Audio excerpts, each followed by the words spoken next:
ይህ ዓመት የኢትዮጵያ የማንሰራራት ዓመት ነው ብለን ነበር እና በሁሉም የስራዎቻችን መስክ በግምገማ ያረጋገጥነው በፋክት ያረጋገጥነው እየመጣ ያለው እመርታ እየመጣ ያለው ለውጥ ይበል ይቀጥል የሚያስብል ነው።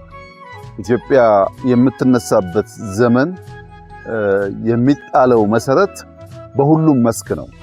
በእርሻ ስንዴ፣ ቡና እንደምንለው፣ በማይኒንግ ወርቅ እንደምንለው፣ በኢንዱስትሪ ኢትዮጵያ ታምርት እንደምንለው፣ በቱሪዝም በጣም በርካታ ስራዎች እንደተሰሩት፣ እንዲሁም በቴክኖሎጂው በተለይ የሞባይል ባንኪንግ አሁን በቅርቡ የተመረቀው የመሶብ የአንድ ማዕከል አገልግሎት ከዛ ቀደም የተመረቀው የኳሊቲ ኢንፍራስትራክቸር አብዛኛው የተቋም ግንባታ ስራችን ተሰናስሎ ተደምሮ ሲታይ የኢትዮጵያን ማንሰራራት እውን እየሆነ እያየነው እንደመጣን ያመለክታል።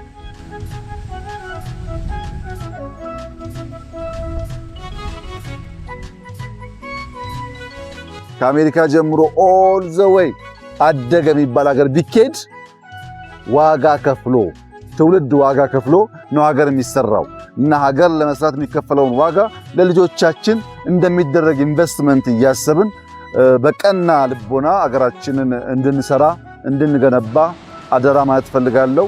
በሁሉም መስክ እየመጣ ያለው ውጤት ተስፋ እንዳለን ያመለክታል።